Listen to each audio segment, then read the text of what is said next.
Here we go. Number 51. How do you know if an integer is a multiple of 3 or 9? What's the trick? Divided by 3 and 9. Well, yeah, you can divide it by 3 and then divide it by 9. That's obvious. But what's the other?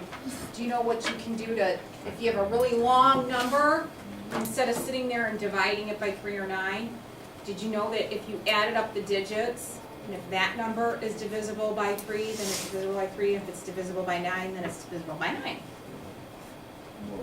Does that make sense? Wait, do we add up the numbers or like the number Yeah. of digits? The digits. Wait, so like if it's Like for example, 102. like the number 27. And I'm just using a simple number, okay? 3 goes into this because add 7 and 2, you get 9. 3 goes into 9. And 9 goes into this because 7 plus 2 is 9, and 9 goes into 9. So like 102 is in 102. 102, yep. 3 would go into that. Oh, okay. Yep. But 9 wouldn't. 9 wouldn't. Okay. Nope, good job. So it has. So you add up the digits, and if 3 goes into that sum, then it's divisible by 3. If 9 goes into it, then 9's divisible by it. Next, how do you find the distance between 2 points? How do you find the distance between 2 points? Let's say I give you 5, -1, and 8, 3. Yep. Let's say I give you these 2 points, and I asked you to find the distance between those 2 points. One way, which I prefer the Pythagorean theorem way, is if you were to graph 5, -1, let's say 5, -1 is right here, and 8, 3, let's make this -8, make it -8, 3, right here. So, what's the distance between these two? What was it? Right there. Okay, how do you find the distance between those 2 points? Well, I would make a right triangle. This is one way of doing it. And your hypotenuse is the distance. It's going to be the length of it. So, if this ordered pair is -8, 3, and this is 5, -1, what's this distance right here? This would be 4. And if this is over 8 and this is over 5, what's this distance right here? 13. So in other words, 4 squared plus 13 squared is your hypotenuse, or the distance. So you could just add those numbers up, and you get what you end up getting is the square root of 185, and you just find your answer. Either turn it into decimal. If you took a 5 out of here, you don't have it's 5 times 37, and there's no 37's prime, so you can't simplify this radical. So if you want, you could just turn it into a decimal. Take the square root of 185. What would be the other way to figure out the distance between these two is your distance formula, and the distance formula is it's the difference of your x's squared plus the difference of your y's squared. Now, it doesn't matter if you do x1 minus x2 or x2 minus x1. Let's do that. If you take these two x values and subtract them, whether you say 5 minus -8 or if you say -8 minus 5, you're still going to get a 13 here. Whether it's a -13 or a 13, they're both going to be the same number. Because if you square a negative, it's going to be positive. And then the difference of the y's, it doesn't matter if you say -1 minus 3, because it's -4, or 3 minus 1, -1, which is also 4. And then add those up and take the square root, and it's the same as what you just did right here. So it's the same process. Okay, next, 53. How do you find the slope when given 2 points on a line? So if I give you 5, 3, and -1, 2, What's the slope formula? You take your two y's and subtract them. 3 minus 2 is 1. And then you take your two x's and subtract them. 5 minus a negative 1 is 6, so your slope is 1/6. Keep in mind, whatever, when you do the y values on top, if you start with this 3, you start with that 5. That's the thing that a lot of people make a mistake on. Next one, how do you find the domain of a function? The domain is the set of values for which the function is defined. Those are it's your input. And what you want to do is look at, let's say I give you this function here. What is this defined as? What are the x values, I should say? What are the x values that I can put into this problem to do, in other words? So it's the set of all real numbers except 2. Why can't I use 2? Because it'll make the denominator 0. Because it'll make the denominator 0. So the danger zones are if you have, let's say, a square root, and I gave you that. The domain on this one would be x is greater than or equal to 2. All real numbers that are greater than or equal to 2. If I gave you a quadratic problem, what x value can't you take the square, what x value can't you square? You can square anything. So this one would be all real numbers. Now, if they give you a picture, like something like that, and they said, what is the domain? The domain, let's pretend like this is -3 and this is 5. Your domain would be -3 to 5. Remember doing this? So your domain is your x values that make this problem work. And your range is the output or the set of y values for a function. What's the difference between inverse variation and direct variation? Inversely proportional looks like this. Here's one way to write this. Or you can write x over k equals y. Nope, sorry. Sorry, guys. If you divide this by x, divide this by x, these cancel. Y equals k over x, or x is equal to k over y. So those are inversely proportionate. And I always remember one variable is on top, one's on the bottom. Whereas direct variation looks like this. Y equals kx. Y, that's direct variation where k is your constant of variation. Or you could write this as y over x equals k.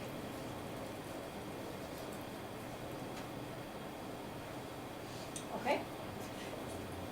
What's a function? A function is a relation. It's a special kind of a relation where for every x there's only one y. And how do you evaluate a function? So if I gave you this function, f of x is equal to x squared plus 3, and I said evaluate this for f of -1, you'd plug that number into the function, square it, do whatever it tells you to do. This is like a recipe. -1 squared is 1, 1 plus 3 is 4. So the input is -1, the output would be 4. How do you solve a radical equation? For example, let's say I gave you this problem.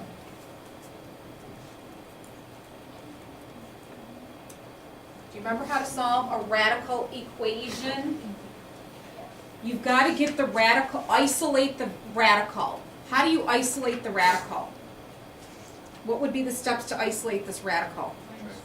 -4, you get 8, and then do what? and divide by 2. So you would isolate the radical by subtracting 4, you get 8, divide by 2, you get 4. And then what would you do?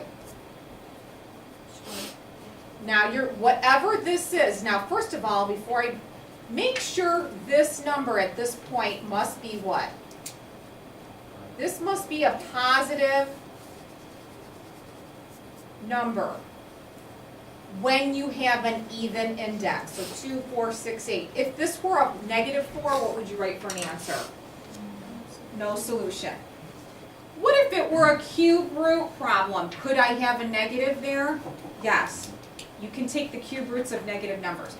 But why does a negative number not work? Because whatever answer you get, if you were to plug it in, it'd be extraneous. You can't take the square root of a number and it come out negative. It just doesn't work out. So how would you finish this problem? You would square both sides and then add 1. And what's nice is you can check this answer. You can plug 17 in and you can verify in case you think maybe you made a math error.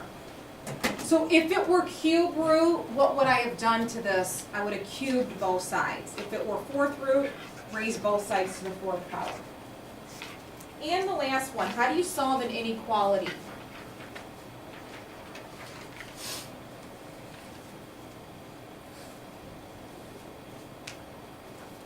How do you do that? Subtract 1. Then what? Divide by negative 2. So you do exactly what you do when you solve an equation, except for when you multiply or divide by a Negative. what do you do? Flip it. You flip the sign. Okay, that was this weekend's homework. So for tonight, you're going to do the next 10, 61 to 70.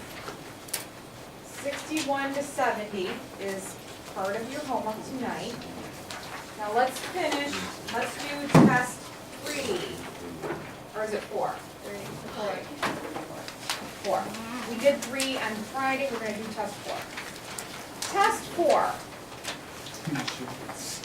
Okay, test 4. Let's see how well you guys did. I thought this test was easy.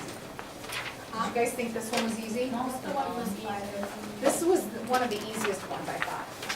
Okay. How do you find the distance between these 2 points? What do you do? What answer did you get? Let's hear it. What'd you get? What'd you guys get? Okay, let's do it then. So it's 9. What formula do you like better? Do you like the distance formula or do you like the Pythagorean theorem? Doesn't matter. Huh? Distance? Okay, take your 2, here's your 2 x's, subtract them. What's 7 minus negative 8? What is it? 15. And then plus, take your 2 y's and subtract them. What's negative 3 minus 6? Is negative 9. And you know when you square a negative, it's going to come out positive. So you've got 15 squared, which is 225, plus 81, gives you 306. Okay, so you have that answer, right? And you're thinking, it's not one of the answers that I have there.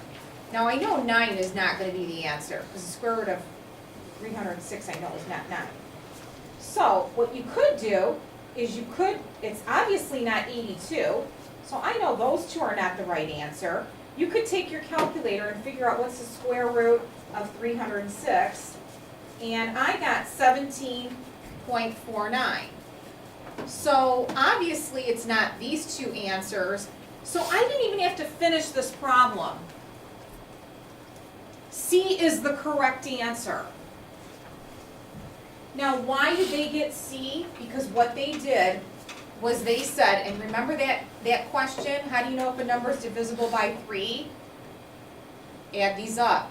6 and 3 is 9. So I know you can break this up by 3. Okay? And then you're going to get another 3, and then you're going to get a 34. So this is 3 root 34. Questions? You guys are going to have to learn how to save time by, outsmarting the answers like that. So you may not have time to do all this, breaking it up, and use your calculator. Number 2, it says 3 distinct lines all contained in a plane. They intersect each of the other 2 lines in exactly 1 point. So here's a line, those are intersecting in 1 point. And then we have, let's do this. Okay? How many regions do you have? 1, 2, 3, 4, 5, 6, 7 regions. Okay. Huh? Good job. Okay, number 3, if you had to guess, or if you had to eliminate any answers real fast, which ones would you eliminate? Right off the bat.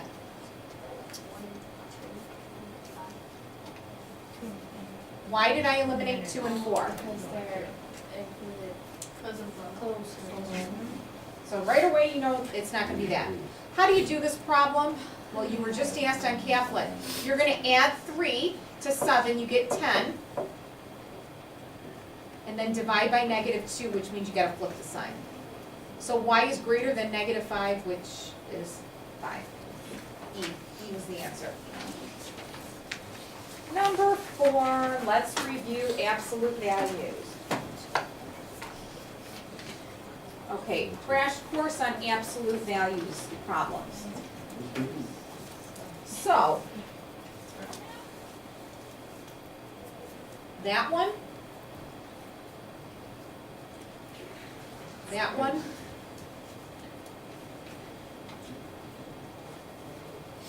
and that one. What's the difference between them?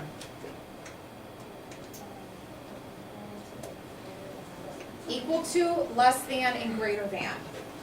If it's an equal to problem, you're going to break it up into x minus 3 equals 5, x minus 3 equals -5. If it's a less than, x minus 3 is less than 5 and greater than -5. And if it's an or, x minus 3 is greater than 5, or x minus 3 is less than -5. The or one, great or, is going to look like the 2 half rays in opposite direction. The one with an and is going to look like the one that's sandwiched in between. So, how could you cancel any answers out for number 4 without even doing the problem? It's a greater than one, and it's an or, great or. Yeah. Cancel out 3, 4, and 5. These are ands. This would be a less than and. So it's between 1 and 2. So why is that helpful to know? Eliminates some of your choices, number 1. And let's say the proctor next Tuesday says you have 5 minutes remaining and you have 10 questions left and you have to guess. What I would do, at least if I had to bubble something in, it was a 5-second decision, I at least can look at that and say, okay, I know 3. You guys said it right away, 3, 4, and 5, cross them out. Okay? So these are some little tricks that you guys need to look for. Now, how do you do this problem? It's a greater, so it's 2x minus 7 is greater than 5. And that's the other thing, you could have just done one side. Add 7. You get 12, and x is greater than 6. So it's got to be that one, right? And you could do the other side, and you'll get x is less than 1.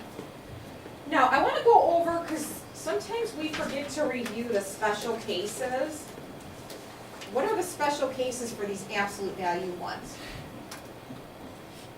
This one.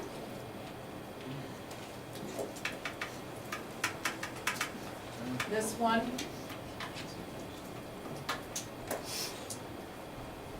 What did I do? What number do you see after the, they're negative numbers. Two of these are no solution and one of them's infinite solutions. Do you know which two are no solutions? The first one? The first two. Why are the first two no solution? These ones are no solution. Because when you take the absolute value of any number, it comes out to be positive. Is a positive number ever equal to a negative? No. How about this one? When you take the absolute value of a number, it comes out to be positive. Is a positive number ever less than a negative number? That makes no sense. But this one, you'll always, this is all real numbers for this one. Because every number you take the absolute value of is positive, and every positive number is greater than a negative. So you've got three special cases. If that happens, you know what to do. Okay, next one, number 5. How do you solve this one? This is pretty easy. Now, again, which 3 answers could I eliminate off the bat? 2, 3, and 5. Why? I see closed circles here. I don't see a bar here. And I already know what the answer is. I don't even have to do this problem. It's going to be 1. You know why? Because it's an and problem. But let's do it anyway. Is it right? Yes. Okay, how would you do this one? You're going to add 8, add 12, add 12. So you get 6 is less than 2x less than 30, and then divide by 2. When do you flip the sign? By negative. Yep. There it is. Number 6 is really easy. How do you rewrite the standard form equation in slope-intercept form? What do? Subtract x, and then divide by 3. So y is equal to negative 1/3 x plus 5/3. Which is what answer? G. G. Next one.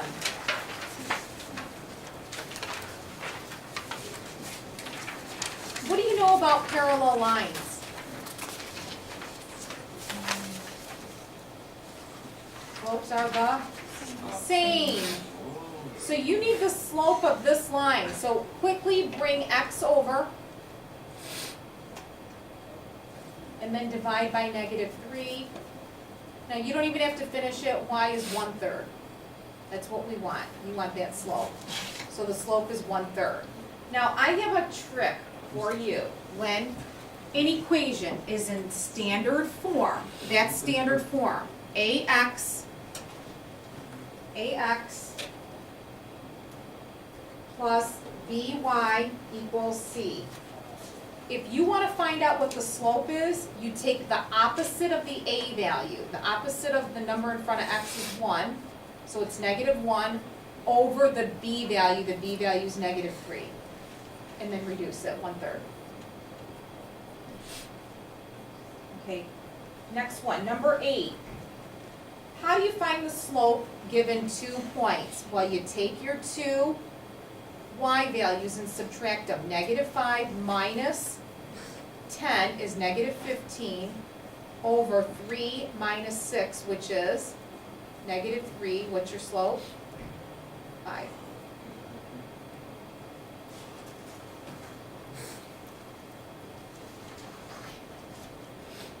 Remember that shortcut I just told you? How do you find the slope? This is in standard form. AX, so A is 2, B is -7. You take the opposite of A over B. So it's -2 over -7, so your slope is 2/7. I don't know if you can remember that. Try number 10, same way. Boy, they really hit hard on this question, so that must mean it's gonna be on there. What's the opposite? This is standard form. The opposite of A is, so it'd be -3 over 5, -3/5. H. Number 11. Look at these 2 points. 0, 7, 8, 7. When you see 2 of the same letter, in this case y is 7, guess what? That's the equation. If it would have been 7, 0, 7, 8, x would have been 7. That's a horizontal line at 7. Number 12. It says, in the standard xy coordinate plane, the slope m of a line that goes through the point 0, 0 is -1. Well, we know what that line looks like. If it goes through the origin and it has a negative slope, the equation is y equals -x. That's the equation of the line. So what would you say out of those 4 choices? Would you say the x coordinate is twice the y coordinate? No. Would you say the x coordinate? What are these coordinates? If they're opposites. So the y coordinate is the negative of the x, so J. Number 13, in the standard xy coordinate plane, the y coordinate of every point on the line is the same as its corresponding x. So what they're saying is if you have 3, you have 3. If you have -1, you have -1. Well, what is that line? It's this. And the slope is 1.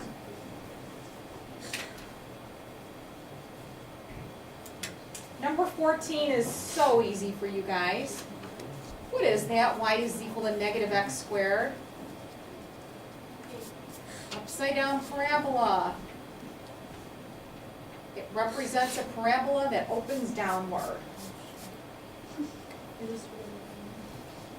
And what do you know when you have 2 variables, x and y, and they're both squared?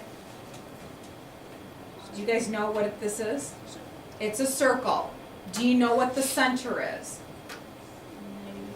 It's the opposite of this number, opposite of this number. And if they asked you what the radius is, it's not 3, it's the square root of that number. So if I gave you x minus 2, give you some more examples. Can you tell me what the center is on this one? What's the center? Quick, fast. 2 comma, -4, that's the center. 2, -4, and what's the radius? 5. What if I gave you x minus 1, or let's do x plus 1 squared. How about plus y squared equals 16? Where's the center? -1, 0, and what's the radius? Good job. Radius is 4, okay? So you would be able to graph that, right? Over 1, up 0, and then you go up 4, down 4, left 4, right 4, like that. Okay, so for homework tonight, you're going to do practice set 5, which is coming your way.